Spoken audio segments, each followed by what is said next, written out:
All right, so today I wanted to continue the series of my rules slash philosophy to live by, and I'm already on to number 7, and that one is take 100% responsibility. And this is one that I think people probably would agree with, but it's one of those things that's like, do you practice what you preach?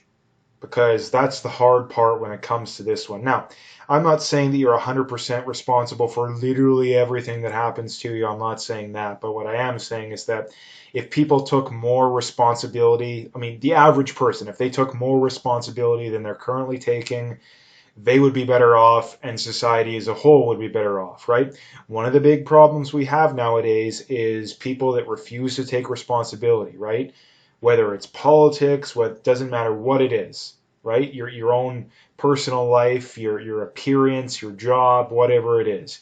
If people took more responsibility, they would be better off, society would be better off, right? And again, when you look at anything, right?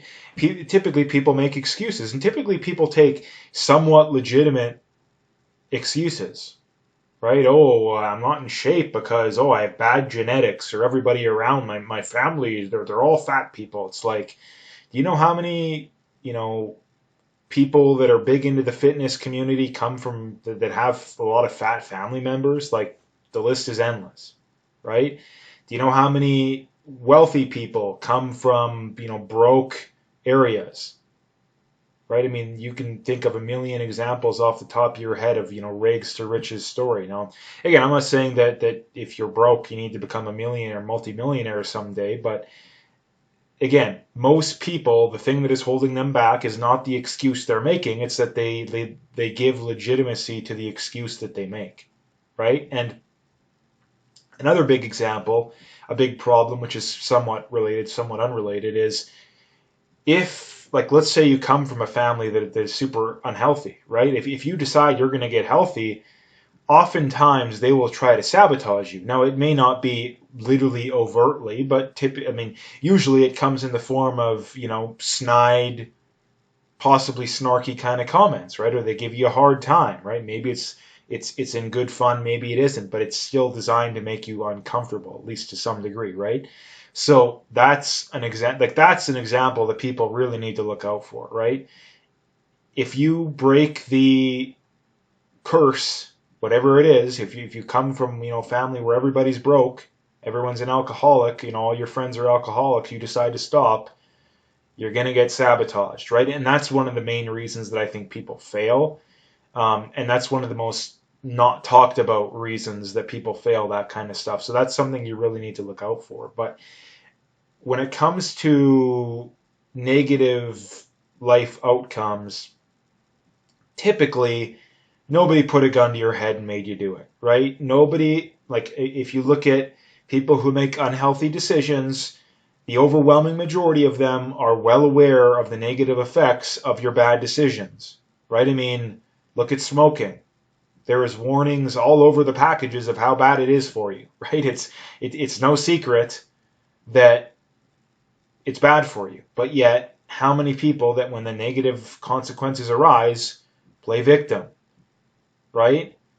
How many people spend their money in a reckless manner knowing that if they save the money, chances are when that, unexpected expense comes up that they'll be okay. But no, you spend your money recklessly, right? And people play victim. Oh, how would I have known, right?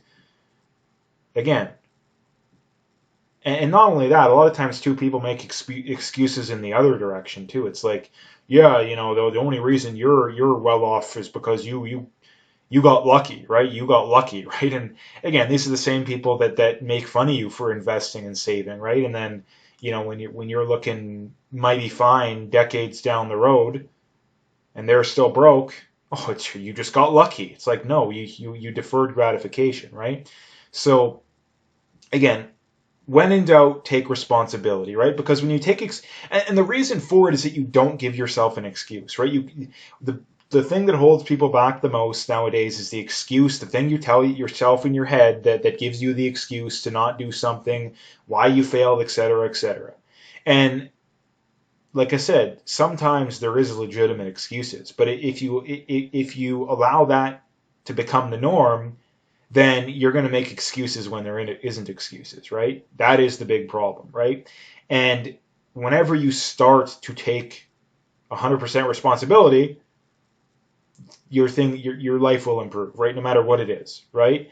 And becoming, and I think that this is one of the big things that is, society is missing nowadays, right? Especially amongst men, right?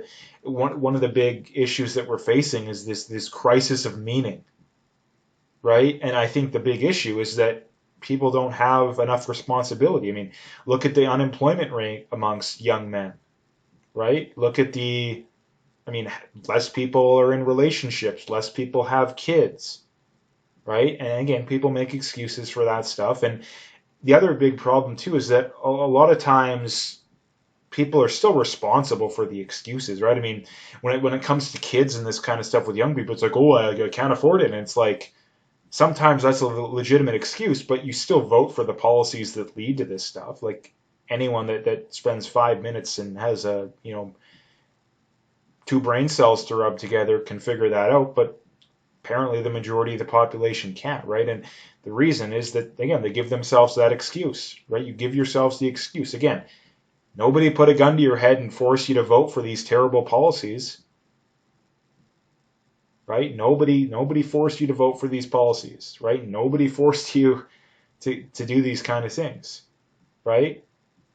So that's the thing that people really need to come to grips with. And again, like I said, I'm not saying that there isn't any downsides to this philosophy, but what I am saying is the benefits outweigh the costs, and that is how intelligent people make these kinds of decisions. They look at the costs and the benefits, and if the benefits outweigh the costs, they go forward with it. If it doesn't, they don't. And the problem with the way we're doing things nowadays is nobody's responsible for any of the bad things that are going on, right? If you're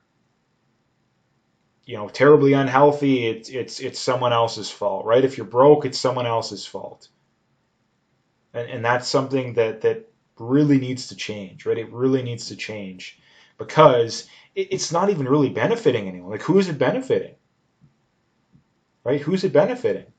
I mean, it feels good in the short run. I'll acknowledge that, but in the long run, it's not solving the problem. And that's another way that intelligent people think, is that they think about what's going to do the best in the long run. And typically, what's going to do the best in the long run is the thing that's the worst in the short run, right? I mean, if you're obese, the best thing in the long run is stop it. Eat less, get healthier. But that's going to suck in the short term because you're going to have to diet. You're going to be hungry for a while. You're probably going to have to do more exercise. Like, it's going to be tough. If you smoke, you're going to have to go through those withdrawals, right? If you're broke, you're going to have to save more money. You're not going to be able to do as much fun stuff and eat out as much or whatever garbage people spend their money on. So, yeah, of course it's going to be worth. This is people's argument too. It's like, oh, I'm going to suffer in the short run. They don't say it exactly like this, but this is their argument. Well, you're going to be better off in the long run, right? So that's what I wanted to bring up today. Again, if you like the video, again, I really appreciate all the support. Hit that like and subscribe if you haven't, and stay tuned for more.